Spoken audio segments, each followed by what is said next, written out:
नमस्कार साथीहरु, तपाईहरुसँग फेरि म आज विभिन्न यो बंगुर फर्म सम्बन्धी विभिन्न प्रकारको जानकारीहरु लिएर आउने क्रममा आज म तपाईहरुसँग बिल्कुलै हामी यो बंगुर फर्ममा एकदमै उपयुक्त जानकारी लिएर आएको छु। विशेष गरेर तपाईको मासुको लागि भन्दा पनि यो जुन साथीहरुले विशेष गरेर पाठापाठी उत्पादनको लागि काम गरिराख्नु भएको छ, उहाँहरूले अहिले विभिन्न प्रकारको समस्याहरू झेल्नुको सँगसँगै अहिले एकदमै पाठाहरू बढी जसो मर्ने अनि अगाडिपट्टिको खुट्टामा तपाईको गाँठा गाँठा जस्तो देखिने अनि पछाडिपट्टिकोमा पनि खुट्टामा कहिले कहिले गाँठाहरू जस्तो देखिने अनि तपाईको नटेक्ने त्यस पछाडि तपाईको खुरदेखि अलिक अगाडि घाउ हुने जस्तो र विशेष गरेर मृत्यु दर एकदमै बढेको कारणले गर्दाखेरि साथीहरूले यो सम्बन्धी एकदमै एउटा जानकारीमूलक भिडियो बनाइदिनुहोस् न भन्ने जनगुनासो जस्तो आएको कारणले गर्दाखेरि म एकदमै यो आज विशेष गरेर यही बच्चाहरूलाई हामीले के कसरी भइसके सेफ्टी गर्न सकिन्छ र तपाईको घाइते नभइकिन कसरी हामीले विशेष गरेर राम्रो बच्चाहरू तयार गर्न सकिन्छ भन्ने विशेष गरेर यो टपिक्समा म तपाईहरुलाई आज सरसर्ती जानकारी गराउन गइरहेको छु। विशेष गरेर साथीहरु बंगुरको त्यही पनि बच्चा उत्पादन गर्नु भनेको एक आफैमा पनि अनि फेरि त्यही माथि पनि बजारको कम्पिटिसन छ। कम्पिटिसनमा पनि तपाईको हरेक फर्महरुसँग प्रतिस्पर्धा गर्दै र सबैभन्दा राम्रो बच्चाहरू उत्पादन गर्नुपर्ने अवस्था आएको छ अहिले। किनभनेदेखि विभिन्न साथीहरूले अहिले एकदमै व्यवसायहरू यो बच्चा उत्पादनको लागि विशेष गरेर व्यवसायहरू उत्पादन एकदमै धेरै फर्महरू अहिले चालु अवस्थामा आएको छ। त्यसले गर्दाखेरि हामी विभिन्न कृषकहरूलाई एक चुनौती त छँदैछ कसरी राम्रो उत्पादन गर्ने भनेर।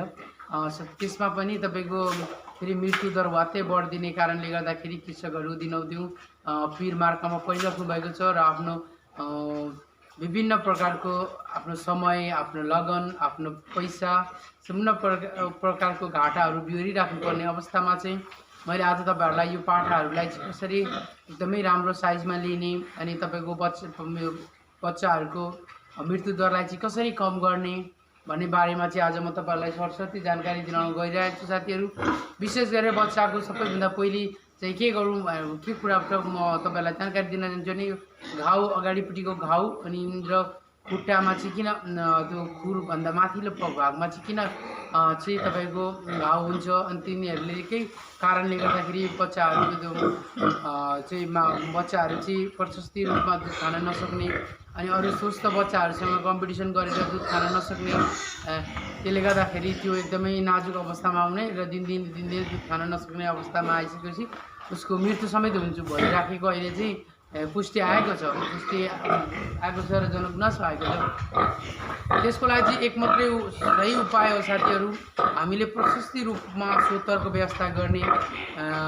यदि सम्भव छ भने तपाईको जुन यो परालको कुटी जस्तो काटेर लायौं भने पनि एकदमै राम्रो हुन्छ। नभए पनि तपाईको पराललाई पनि सरसर्ती ओछ्याइदिउँ भनेदेखि पनि केही हदसम्ममा हामीले तपाईको त्यो घाउ हुने क्रमहरूलाई रोक्न सक्छौं र तपाईको विशेष गरेर दुध खाने क्रममा झगडा गर्दाखेरि तपाईको हप्तादेखि 10 दिनको बच्चा हुइन्जेलसम्म त्यो समस्याहरू आउन सक्छ। त्यसले गर्दाखेरि हप्ता 15 दिन तपाईहरुले साथीहरुले एकदमै सोतरको व्यवस्था गरिदिनु पर्यो। किनभनेदेखि छाला कमलो भएको कारणले गर्दाखेरि तपाईको छाला उकिने अनि तपाईको सिमेन्टमा झाला रगटिने कारणले गर्दाखेरि तपाईको विभिन्न प्रकारको तीबाट तपाईको सुन्निने अनि खुर पनि त्यसै गरेर खुरमा पनि तपाईको पछाडिपट्टि सुन्निने पातुलो हुन्छ सानोमा अनि जो झगडा गरेर खाँदाखेरि तपाईको कसैले किचिदिने केही हुँदाखेरि तपाईको सिधै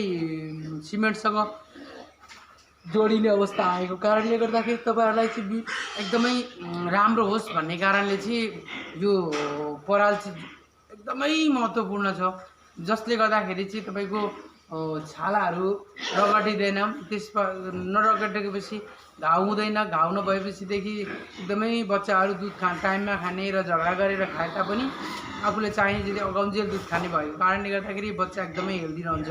सबैभन्दा पहिलो कुरो सोतर हामीले विशेष गरेर ध्यान दिनुपर्छ। फेरि सोत्तर हालेर छोडिदिने होइन साथीहरू, त्यहाँ विभिन्न प्रकारको चिसो पानीहरूले गर्दाखेरि भिजेको हुन्छ। फेरि तपाईँहरूले यदि सोत्तर दैनिकी जस्तो रूपमा फेर्नु भएन भने बच्चाहरूलाई एकदमै लुतो, माउलाई पनि लुतो आउने समस्या हुन्छ। त्यसले गर्दाखेरि साथीहरू त्यो दिनै पिछेको परालहरूलाई चाहिँ तपाईँले सुकाएर फेरि रियुज गर्न पनि सक्नुहुन्छ। चाहिँ तपाईँको त्यसो गर्नुभयो भनेदेखि परालमा धेरै खर्च पनि हुँदैन, रियुज गर्नुभयो भनेदेखि। साथीहरू एकदमै हामीले ध्यान दिनुपर्ने कुराहरू चाहिँ बच्चाहरूलाई एकदमै पानीबाट जोगाउने र सुक्खा राख्ने, जतिसक्दो बच्चाको एरिया, बच्चाको खोर चाहिँ एकदमै सुक्खा राख्ने चाहिँ हामीले कोसिस गर्नुपर्छ। सकेसम्म हामीले तपाईँको सोत्तरहरू प्रशस्ती रूपमा विशेष गरेर दुध खाने ठाउँमा र बच्चाहरू बस्ने ठाउँमा एकदमै राखिदिन सक्यो भनेदेखि चाहिँ कुनै धेरै हदसम्ममा तपाईँको खुट्टामा घाउ हुने समस्याहरू र त्यो पिल्लिने समस्याहरू चाहिँ त्यो गाँठो भएर जाने समस्याहरू चाहिँ कम भएर जान्छ। र मृत्युदर साथीहरू तपाईँहरूले के गर्नुहोस् भनेदेखि बच्चाको मृत्युदर एकदमै कम गर्नलाई चाहिँ तपाईँको एउटा मेन कुरो चाहिँ यो घाउ भएपछि पनि मर्ने हुन्छ र कतिपय कुराहरूमा चाहिँ साथीहरूले भन्नुभयो चाहिँ तपाईँको दाना खाँदैछ, खाँदा खाँदै तपाईँको धेरै छेर्ने, अनि धेरै छेरिसकेपछि के गर्ने भन्दाखेरि चाहिँ मरिदिने विभिन्न प्रकारको समस्याहरू। छेरिदिइसकेपछि मर्छ, दुध खान सक्दैन, एकदमै हेल्दी हुँदैन, अनि विक हुन्छ। विकनेस भएपछि एकदमै बच्चाहरू मर्ने समस्याहरू देखा परेको छ। साथी त्यो चाहिँ के छ त भन्दाखेरि कसै साथीहरूको त फेरि ठुलो भएपछि पनि बच्चा मर्ने समस्याहरू देखिएको छ कि छेरेकै कारणले।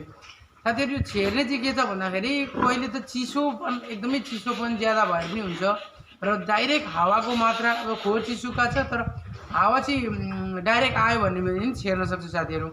हावाले पनि एकदमै रोक्नुपर्छ, किनभने त्यो बच्चाहरूलाई चाहिँ एकदमै कलिलै हुन्छ। 30-35 दिनको बच्चाहरू, 15-20 दिनको बच्चाहरू पनि कलिलै नै हो।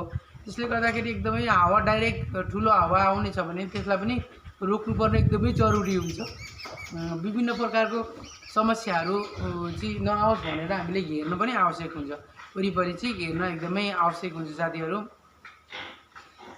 तपाईँको विशेष अनि तपाईँको एकैचोटि माउले भनिसके, माउले जुन खाने दाना हुन्छ नि त्यो दाना चाहिँ बच्चाले खाएन भनेदेखि चाहिँ के हुन्छ भनेदेखि हामी जुन दाना खान्छौँ अलिकति प्रोटिन ज्यादा भएर सट्टै छेर्न सक्ने, नपचाउने पनि हो कि भन्ने एउटा, त्यसले पनि एउटा होइन तपाईँको कस्तो हुन्छ भने त्यो 100% हो।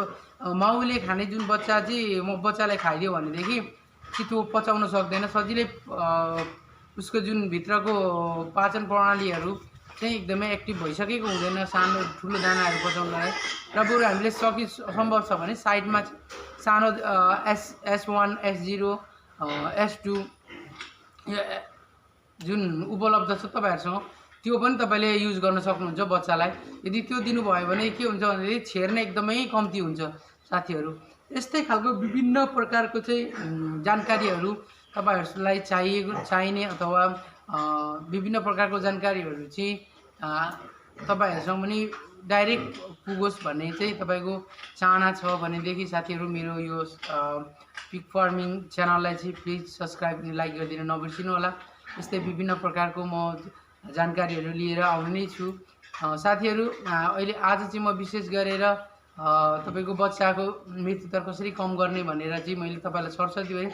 बच्चाको विशेष गरेर मृत्यु भनेको छेरेपछि कमजोरी हुन्छ र घाउ भएपछि दुध खान सक्दैन।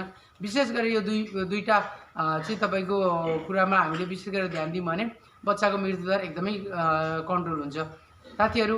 आजको भिडियो चाहिँ म तपाईँहरूलाई विशेष गरेर हाम्रो कृषक साथीहरूलाई एकदमै महत्त्वपूर्ण जानकारी हो जस्तो लाग्छ मलाई। र साथीहरू कमेन्टमा तपाईँको कमेन्ट पनि लेख्न नबिर्सिनु होला। आजको लागि म चाहिँ साथीहरूसँग बिदा हुन जान्छु। अर्को यस्तै विभिन्न प्रकारको जानकारी लिएर म तपाईँहरूसँग फेरि पनि उपस्थित हुने नै छु। अहिलेलाई हस्त, धन्यवाद।